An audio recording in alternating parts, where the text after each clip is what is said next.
In the 2022 midterm election, Gen Z showed up in record numbers to cast their votes, playing a pivotal role in the outcome of the election. Nevertheless, the polarization of today's political climate is impacting their community, beliefs, and mental health. Welcome to Normalize the Conversation. I'm your host, Francesca Reicheter, and today I'm joined by speaker, journalist, and economics master's student Noelle Fitchett. Noelle is the host of the Out of Context podcast, where she discusses political and social issues in the news that is often being taken out of context from a Gen Z perspective. She's passionate about freedom of speech and glorifying Christ in all that she does. Join us as we discuss maintaining your mental health amid determining what you stand for, regardless of what side you fall on.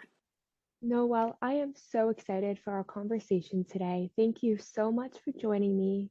Before we jump in, I want to check in. How are you really? I've been better to be completely transparent. Moving halfway across the country has definitely impacted my mental health. And it's been a bit of a culture shock. And, I feel like a lot of Gen Z, at least what I've seen on TikTok, everyone's kind of in this phase of like, what the heck am I doing with my life? And it's just really weird. So, yeah, it's kind of where I'm at right now.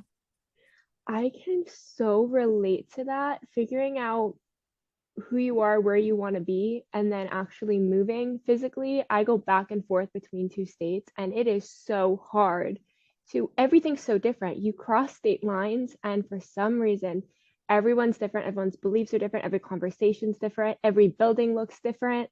The McDonald's looks different in every state. Yeah. It Yeah, no, blows my mind. seriously. It feels like a different country, to be completely honest. Like going from Los Angeles to like a small town in Texas, I feel like I'm in a different country. People are different, people dress different. Even the things that people value and like the things people want to talk about, like I'm very used to like having political conversations or things that are like really concerning about the world. And then here people are like, I just want to go dance, have a beer, and, just enjoy an open field. Like it's just very different. And it's cool. They're both unique in their own way, but just very different. That's very different because when you're going from serious conversations all the time, I know for me that becomes part of my identity. And then suddenly it's back to this time where I don't want to say the world is simple, but it's simpler and you don't have to know exactly who you are, where you stand, and be ready to defend that at all times. You can just laugh and have fun and enjoy something. Yes, totally. That's been hard for me to learn, like actually learn to just slow down and be able to soak up things around and enjoy time being slower and having conversations that are different than what I'm used to. Like you said, like I was always on defense mode, I guess, when I was in LA because there's a lot of stuff going on the past 2 years. But like being here is, I guess it's been good because I know eventually I'm gonna move back to the city. But it's been good to like actually, I guess be have like a refresh, like learn to slow down and learn to like enjoy life a little bit. It's been difficult though, harder than I thought.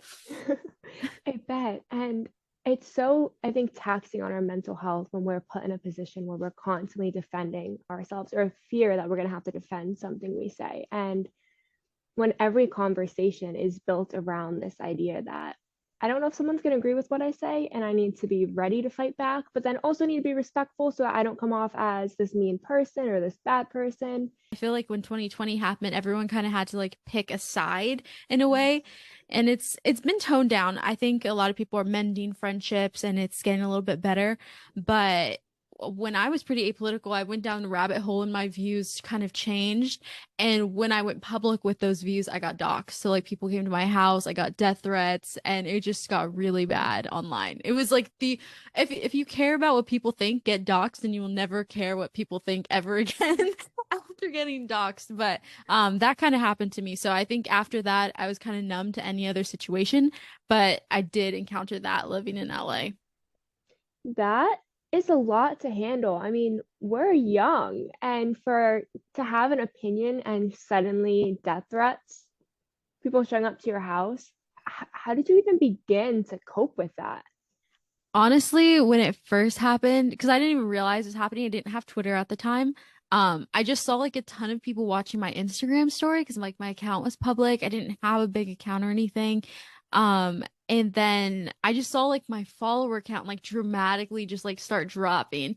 And then my brother's friend texted him and he was like, "Hey, your sister's like on like her name's being flown around like on Twitter. It's pretty bad." And that's when I saw everything. But honestly, like that night I kind of broke down, like being completely transparent. It was so difficult. I was like, "You know what? I'm just gonna delete Instagram. I'm gonna delete everything and just disappear from the internet because I don't want to see these lies about me. I don't want to see all of this stuff. Everyone just thinks I'm a terrible person. Like my life's basically over.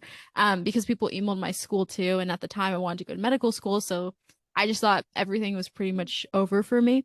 But then like a friend, I remember that night she told me, "Noelle, no one can hurt you unless you let them." And I was so like mad when she told me that because I was like, I'm literally like so sad right now, so hurt. People I thought were my friends are just like saying terrible things. But she was right. Like the next day I realized that, and there's this quote from Princess Diaries that says, "No one can make you feel inferior without your consent." And I was like, that Oh, I love that. resonated so much. But yeah, like recognizing that I had the power to I had kind of like it was like a gate. Like I could allow what I was going to let hurt me. And when I realized that I could control what I take in and what I deem to be value, and that ultimately my value is not in what other people say about me, that my value is in something greater and something that transcends this world. And so that honestly really allowed me to not care. And there was moments where it was hard. There's moments where I still cried and I just wanted to go into a different state, but I learned so much through that. And honestly, I can genuinely say that like hate comments don't bother me anymore. That's first of all, to get to that point where you want to disappear and just it feels like the world's ending is such an isolating point and moment. And to in that, maybe not in that very moment, but you said the next day, get to that point where you can't hurt me unless I allow you to hurt me. You can't hurt me if I choose not to listen, take that message in, is such a like quick 180. Was that just like an instant she said it clicked when you woke up? Is it something you had to process? I think it's it definitely for me, I think it was a honestly, it was God. Like that's the best way I can describe it. Like it genuinely was God. I think without God, I would have really just I think I would have maybe eventually got to that point, but I think it would have taken me a whole lot longer than a day. Because I usually I'm a person, not so much a people pleaser, but I want to genuinely I want to see people connect, and I want to see I don't like seeing people bicker, I guess. Like, and so to see people on the internet, I guess me causing so much bickering, that I didn't like to be the problem, if that makes sense. Like that is what hurt the most. And realizing that what I was saying was aligned with my values and my morals, and knowing that ultimately like God knows my heart and these people don't. These people, some of them are just strangers on the internet. Most of them are strangers on the internet. That genuinely expedited that process. But yeah, honestly, like that's probably the easiest way to like describe it was God, because I'm as a person that would have been very difficult to get to that point that fast. It is really difficult as a person having something, at least for me, having something to believe in and someone that I can just like, it's going to work out. Everything happens for a reason. I'm very big on that belief that we're going to be okay. We're going to get through this. And that I know message helps me when I am on the floor crying, which happens way more than I should ever admit to. It's so nice when you have that. For you, does God play a big role in your life?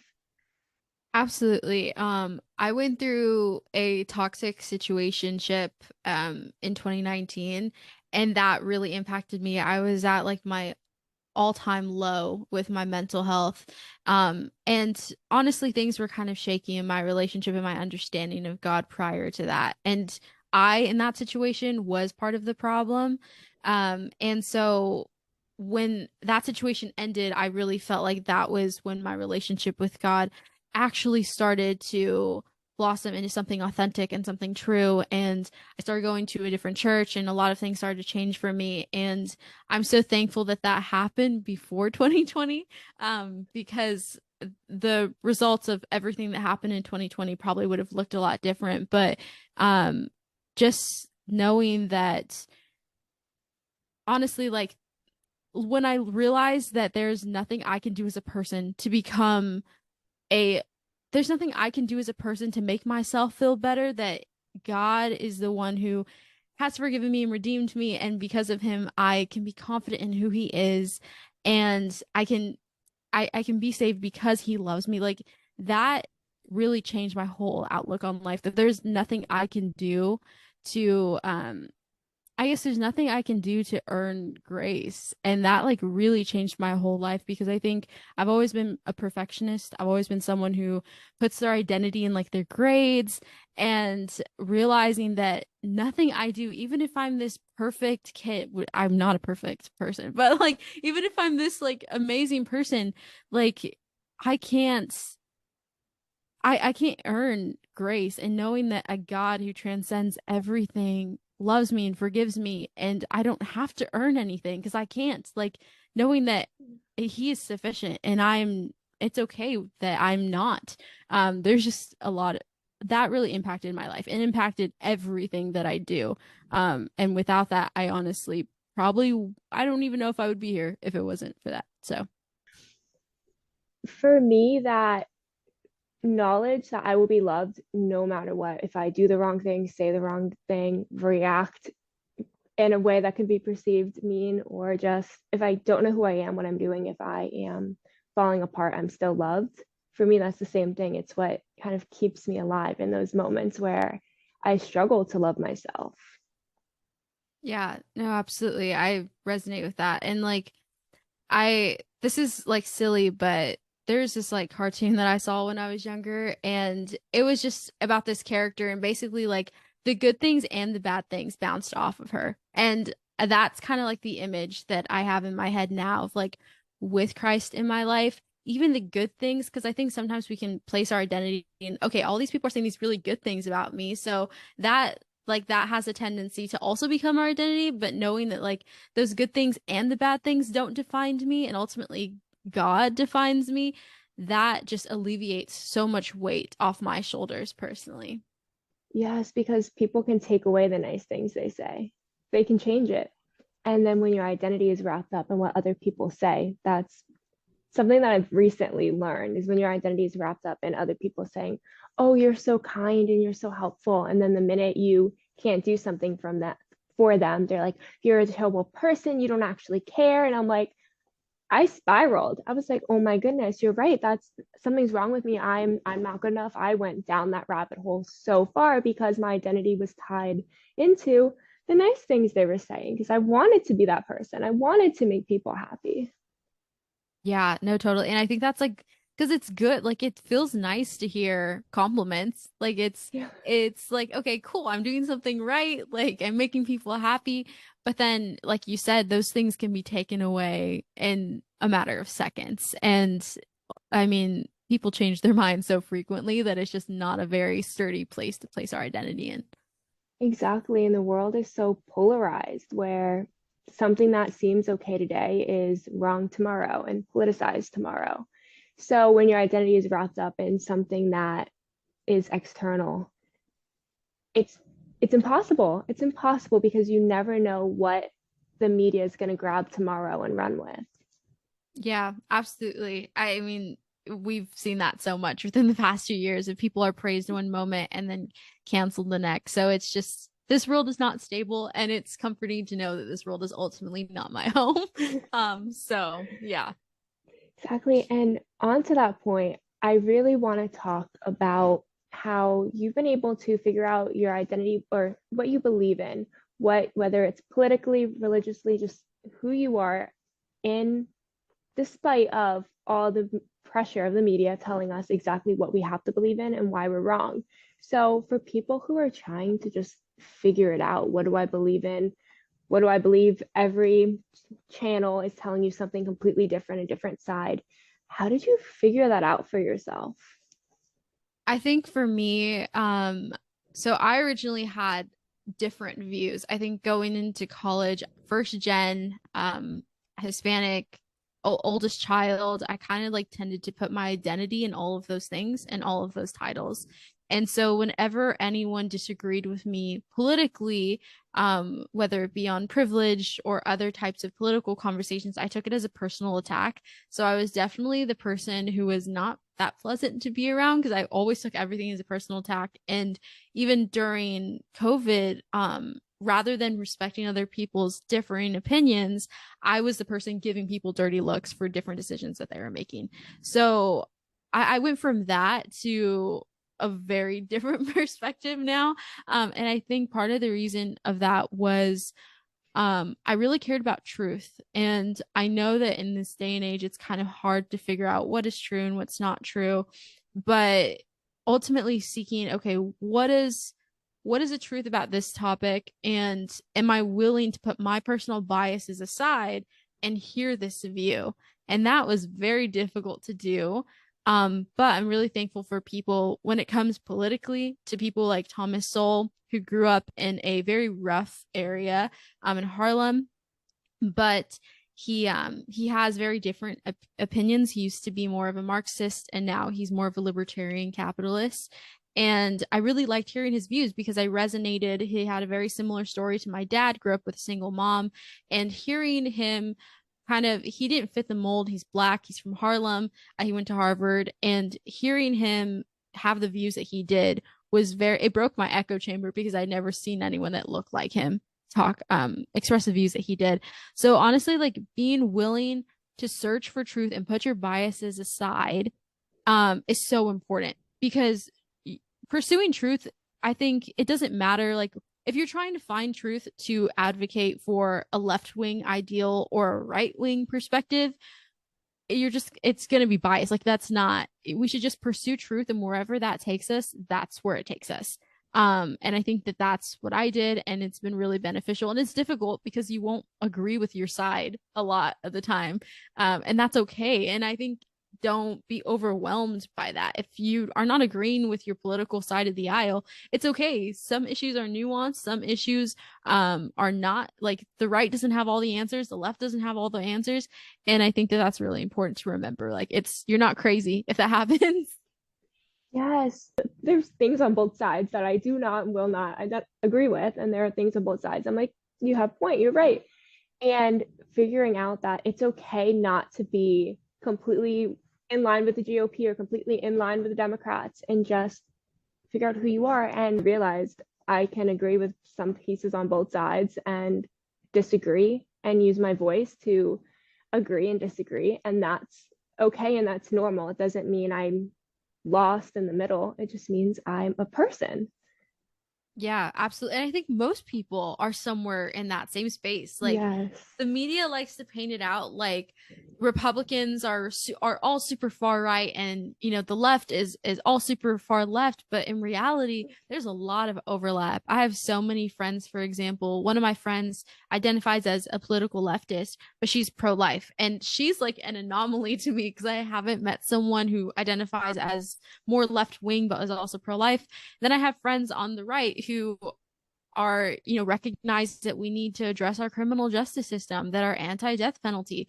So there's just so much overlap and so much nuance in these issues. And I think we need to talk about these things and not like block our friends or block our family members who think differently than us, because we'd be so surprised by how much common ground we have if we just talk to people.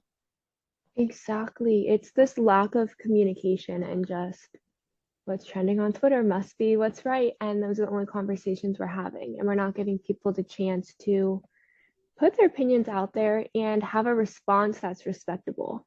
That's like, I understand why, or I see that you agree that way. I don't understand. Can you explain more about where that belief comes from? Because for me, I know that when someone said something and I like didn't understand it, the first time I asked them, like, where does that come from? I was like, you know what? Now I'm looking at it from a different perspective. I never would have looked at it from that perspective. And I would have continued to disagree with you and fight with you till the end of time. And it destroyed my mental health trying to figure out what I believed and what the right perspective was, when in fact everyone's coming to the table with different perspectives, and the solution is probably somewhere in the midst of it. Yeah, no, totally. And I always think of, I forgot his name. He did a video with FAIR. It's like Foundation Against Intolerance and Racism. They're like a pro-human group. They're nonpartisan. And he would go to like KKK meetings. He's black, and he would go and he would talk to them, and he changed so many minds.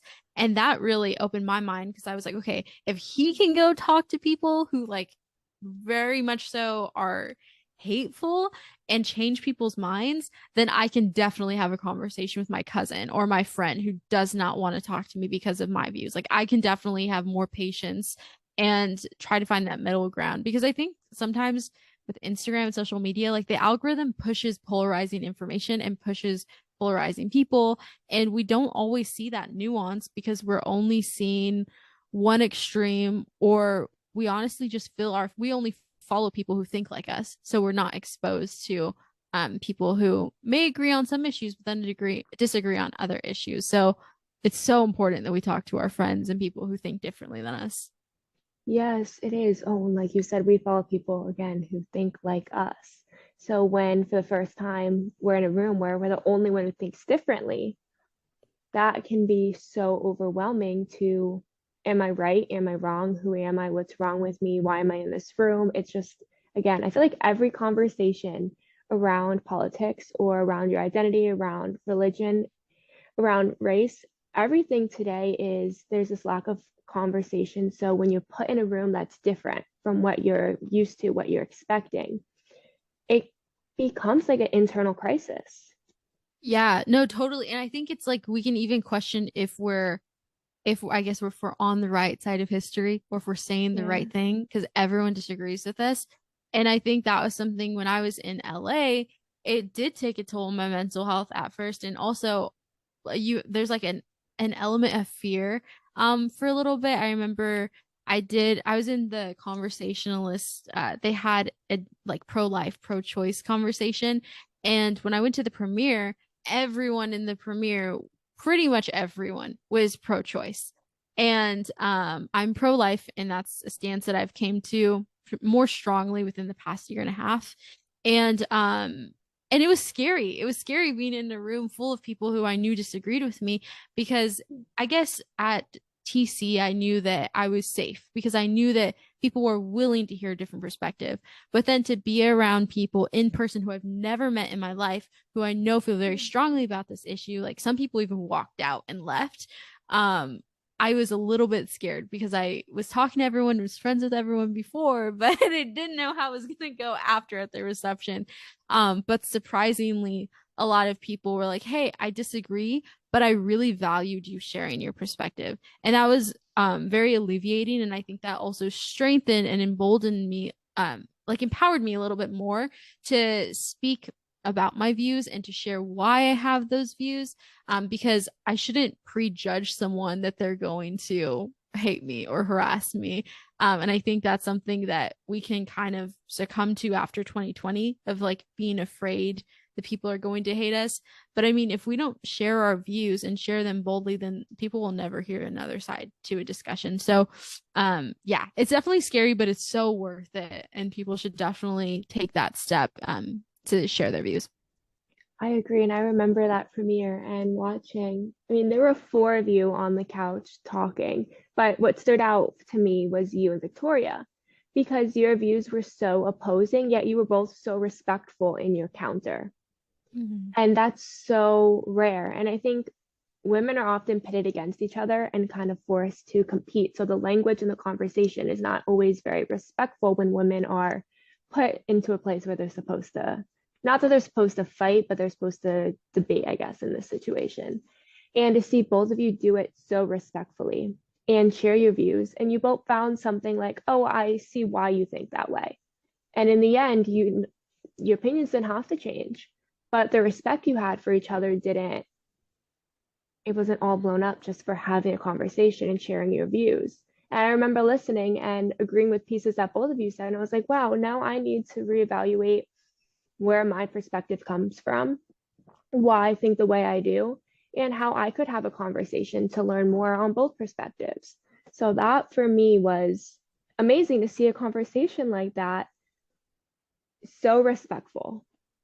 It was so funny because I Victoria and I like I don't know if she remembers, but during 2020 in like the heat of TikTok, we would like stitch each other's videos and like go back and forth and argue. And like it never got to the point where we called each other names, like it or like cursed at each other or anything, but we definitely like had heated exchange a few times. So it was really funny because like when we went to the set, we had to follow each other, like all follow each other on Instagram for like the recording. And she doesn't know this, so, but maybe she'll find out one day. But when we switched phones with each other to follow each other, she was like, "Oh, I can't find your account." We hadn't switched phones. She was just looking at my name on her Instagram, but she didn't realize that she had blocked me after a heated exchange. So, like, yeah, that happened behind the scenes. But she's honestly like, we did agree on one thing off camera, and that was cancel culture. Like, she does disagree with people like harassing people and doxing people. So that was a really cool conversation that we were able to have off camera. But yeah, it was definitely an interesting conversation to have. That I love that you bring that perspective in, because it's not always like we saw the perspective where you guys sat there and respectfully disagreed. And then you also had times where in the past you guys disagreed, but no name calling. I love that. I was watching updates from a debate last night in Florida because I'm out here in LA right now for the governor race, and no one was answering questions. They were name calling each other and like bullying each other back and forth. And that's become the model of what we see. And that's how people become to mimic the debate. So instead of anyone having useful views or useful plan, it's I'm going to do this and you're a bad person, and just start attacking them. And it's like, how are you going to do this? Why are you going to do this? We don't know. But we know that you think he's a bad person and that he's a failure and he's the problem. And no, it's the Yeah. model that we're shown on in the media is changing the way we talk today. Yeah, no, and literally these are our Congress members. Like these are the Yes. people who we're supposed to be looking up to. Like these are the people running our country. And it like frustrates me because I always like I went to go speak at a university earlier this month, and that was something I really tried to every time I speak, I try to stress that to them is like don't call people names. Like you will literally your whole argument goes out the window the moment you call someone a name. Like it's just demeaning, it's a logical fallacy. It just does not work. And I mean, I was seeing a debate in Georgia last night with two of the candidates, and that's all they did. Like, they didn't address the questions, the issues. They just called each other names, assumed things about each other. And I was like, great, I don't have trust in either of you to accomplish anything because you just care about like virtue signaling and calling people names. Exactly. And what I think worries me the most about it is watching like my younger cousins or my friends' younger siblings, like they're growing up in a world where that's the base of what a debate looks like. That's what it means when you disagree with somebody, you attack them, you call them names. You don't address what's wrong, you just start attacking. So, how is this going to play out 10 years from now, 20 years from now, when our generation is the head of the country? Are we going to be able to have useful conversations? Are we going to be able to come to the table and actually have a sense of unity? Can we unify the world if everything we're being taught is to attack? Yeah. And as a generation that like struggles with mental health so much, like that is such a big issue. And it's like, why are we calling people names? Like, why are we bullying people more if we already are struggling with our mental health? We're struggling with our confidence, depression, anxiety. Like, why would we even? Because that takes a toll. Like that. Like it telling someone these really horrible things is going to impact their mental health. So if we truly care about mental health, we need to be the change we want to see and not call people names and truly put people's mental health first. Exactly. When we're on social media, I think it's so easy to forget that there's another person on the other side of the phone, that someone is going to have to receive the message. And even if they're mean to us and we receive it, when we're putting it right back out there, we're continuing it. So for me, it's been a lot of trying to learn how to not read in the tone I'm assuming what the comment is coming from, and then not respond. And sometimes like I respond and delete it so fast. I'm like, oh, I should not have done that. I know I can't do that. I know I can't respond, but sometimes you just wanna, and it's destroying my mental health because for the rest of the day, I'm thinking about how I was mean for 0.2 seconds. Yeah. No, I think I've gotten to a point where I don't know if this is good or bad, but I just like won't respond to some comments. Like if I know that this person is just mad and they genuinely don't want to have a conversation, I just won't respond. Or maybe I'll come back to it in like a day because I know that I'm gonna say something that someone can screenshot and that's just gonna ruin my character in the future or like the next day. But it's difficult, especially when they attack you personally. It's like you don't even know me and you're making this assumption. But yeah, I feel like waiting it out has helped me a little bit. That's so smart because the initial response, sometimes we're a little riled up in the moment. The first time we hear someone say something mean to us or kind of attack our character, like you said, who we are, it's so hard to not get super defensive. And when we get defensive, it often comes out in a meaner way. So to be able to take that step back is so important. But what if you take that step back and you're still like, no, I can't get this out of my head. I can't. How do you kind of transition to that point where you're like, okay, I'm gonna put that away and not think about it for the rest of the day? Honestly, like if I can't get it out of my head, sometimes I'll maybe like not immediately, but I'll make a video about it or I'll make a post addressing that person's claim. And usually it's not like if it's just a personal attack, there's not really a need to make a post on that. But if it's a claim that I feel is like mischaracterizing the argument that I've made on an issue, then I'll take time to like use that energy instead of getting upset. I'll use that energy towards making a post. And an informative post in hopes that that person sees it and in hopes that maybe their mind will be changed or maybe they'll understand my view a little bit more.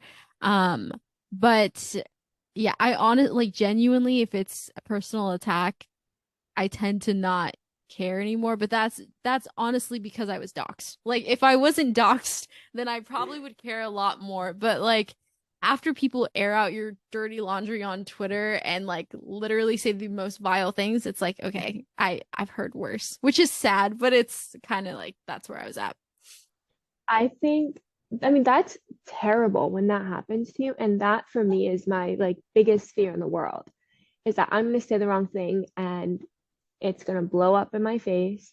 And then my whole life is over. Your career is over. This is going to come back. People are going to be showing these screenshots for the next like 10,000 years of your life. Like it's over. How do you, how did you get to a point where you're like, that does not define my life? Honestly, like I mean, I still like think about that because it's like during 2020, I made a whole lot of TikToks and I mean, I've changed my mind on some things, but knowing that one, again, like God is sovereign and he holds my future and like nothing I do or anyone can do to change, like no one can change that. And also, like from a practical sense, I look at people like I mean, I'm not a fan of Obama, but I really like what he did in his book, where he talked about when he did drugs in college. And he kind of just like, he publicly admitted, I did this. It wasn't right. And I've grown from it. And I'm not that person anymore. And I think that that's a really useful tool. If we do something public, if we run for public office, or if we do something on a public platform, we can acknowledge, like, it's probably best for us to be the first person to acknowledge our mistakes and own up to them and then say, okay, but I'm not that person anymore and I've grown from this. And this is something I've learned from that. Like, I think that is really helpful. So wait, you're telling me as a human being, we can grow and change and evolve and not just be the same person we were when we were 5? Yeah, I mean, like, Wow. shocker. Yeah, we can make mistakes. I had no idea that was allowed. But that's the fear in my head, right? Is that you can't Yeah. make a mistake. You can't because it's going to come back and haunt you. And that's a lot of the messaging I think that kind of we're getting and we're receiving these days.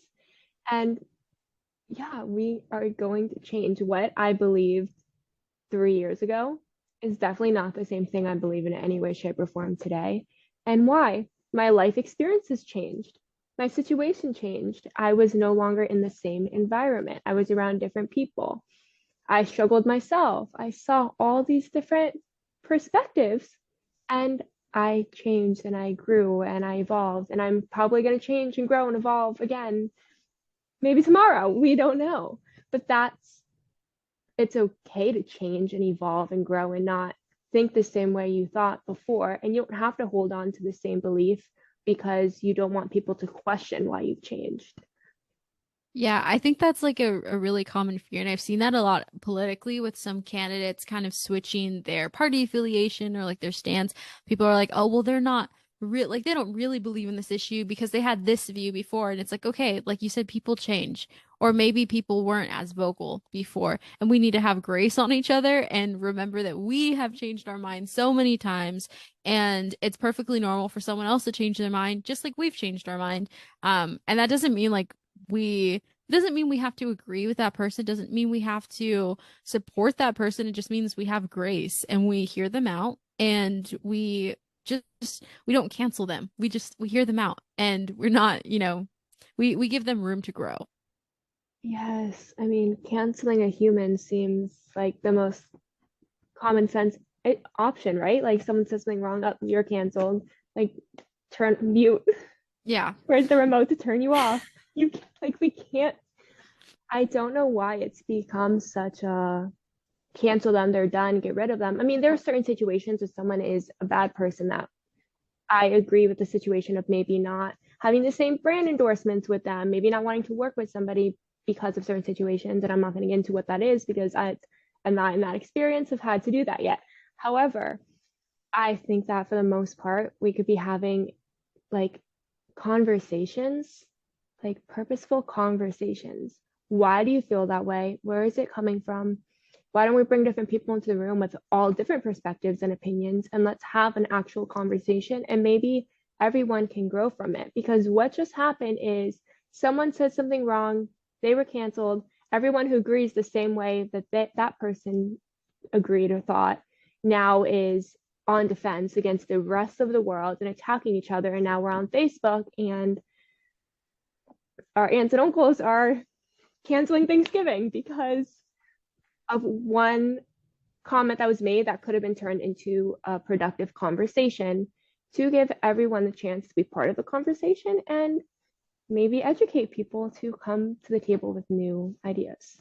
Yes, I forgot his name. I saw it this morning and I haven't really commented on the whole like Kanye situation because I just don't I want to just take everything in and like Yeah, really listen and kind of fill the situation out and really yeah, think before I speak. But I saw someone and he's Jewish and his name is Lex Friedman and he had Kanye on his podcast and they talked about like all of the comments that Kanye made and he and like Lex disagreed with him and like brought up a lot of valid things for Kanye to consider, but I was just blown away that they were even able to have that conversation. And I think those conversations, I mean, that's a very extreme case, but I think that if these people can do it in that extreme case, we can definitely sit at a table and talk with people about important things that we disagree on. I think that'll just be more productive than everyone going on Twitter slamming all the brands for associating with him, but not talking about why it was wrong and the damage that can come out of it. Because if we're not addressing the actual problem, that is the problem because it's going to continue. The anger, hate, it's all going to continue if we don't address the problem. The people, if we're able to have these conversations, like you said, having that podcast, that's where we can address the problem and we can initiate change. And let's hopefully educate other people. And it's like, okay, we're not gonna see any change in this world if we keep being hateful towards each other. Like these are just deep-rooted issues that have been around for so long, and I think it's so important that we're able to have conversations and really address why there's so much hate towards all of these different groups and really make an effort to combat that hate and make a difference. Exactly, because then again, bringing it back to mental health, the anxiety, the depression, we're seeing the younger generations talk about it more and more. Not saying that it's more prevalent in the younger generations because I do not know the actual statistics, but we are seeing the younger generations talk about it more openly. that's only going to continue if we are growing up to think that everyone is out to get everyone hates each other, and this person's bad because they look this way or because they have this belief. And instead of being able to have a conversation, we are terrified of what's going to happen if we interact. That isolation, the social isolation, the anxiety of what happens, what's going to happen. My heart's racing so fast I can't breathe, and now I am having a panic attack. That's going to continue to get worse if we're not having productive conversations, not just conversations, productive conversations. Yeah. And no one should fear speaking. Like we live Yeah. in America, we live in 2022. Like no one should fear just giving their opinion. Like, yeah, you may be wrong. I may definitely agree or disagree with what you're saying, but you should still have a space to say that. We all have a right to have an opinion. Some opinions may not need to be vocalized if they are intentionally trying to hurt somebody, and we have a right to have our voices heard, whether it is through verbal expression, whether it's writing something down, whether it's just going out and voting. We have our voice gets to be heard. And I think also, like, just because we allow people to say whatever they want, you also have the right to vocally and boldly disagree with that person. If they're saying Yes. something like hateful and wrong, you can definitely speak up and say you're wrong because of this. I believe that this is very hateful and hurtful of you to say this is damaging to insert a community. Like that is perfectly okay. Just us allowing someone to give an opinion doesn't mean that we have to agree with them. It doesn't mean that we have to elevate them. It doesn't mean that we have to, sing kumbaya and be best friends. Like, no, we can boldly disagree and passionately disagree, and that's okay. Wait, people can disagree, not have to be best friends with someone who thinks differently than them, but still talk to them. Yeah, I know. It's like a I'm really learning so foreign much concept. today. Everything's just like, wow, had no idea that we could just talk to people and not be best friends with them and disagree. What a wow. I Yeah. feel like What that's a very, concept. I wish that there were more conversations like this. For me, a big part of my mental health journey the last few years, probably around the time of COVID, was figuring out what I agree with, what I don't agree with, what do I say, what do I not say? Do I have a right to talk about it? Do I have to exit the conversation? It was so hard to figure out if I deserve to have a voice, when I deserve to have a voice. So conversations like this, hopefully other people who may be feeling that way, may have gone through what I went through with that, can learn that it's okay not to know. It's okay to have a conversation. You don't have to agree. You can be friends, not be friends, and you can respectfully debate.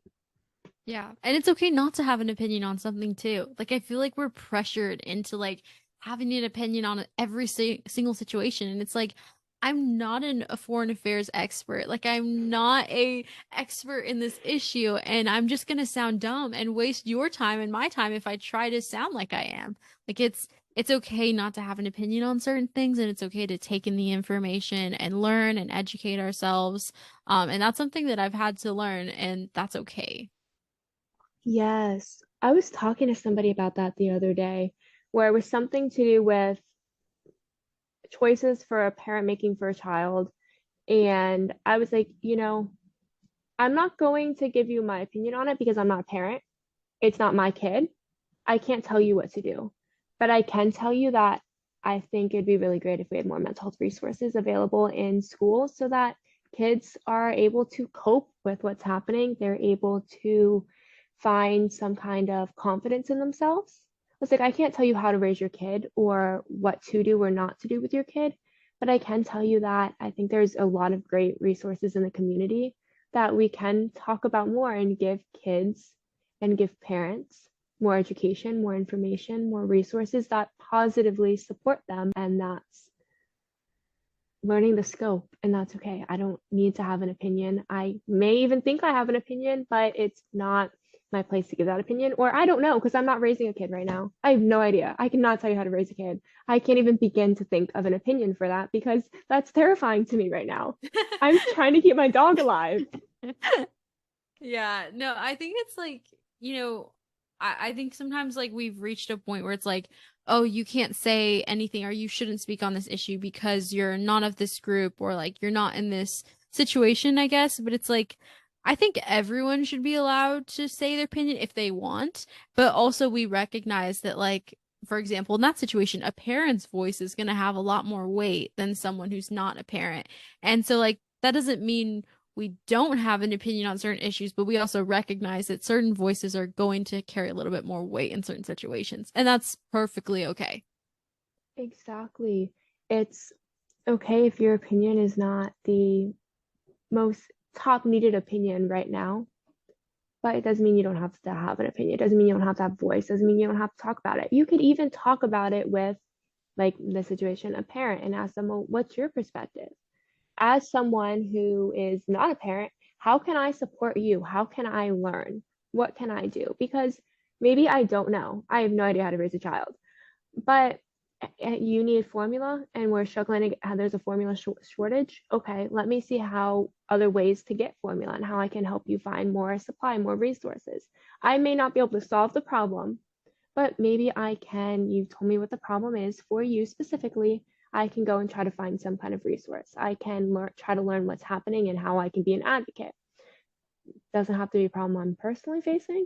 It doesn't have to be something I'm completely understanding, but maybe I can just learn how to support someone else if I agree and I feel that I have the capacity.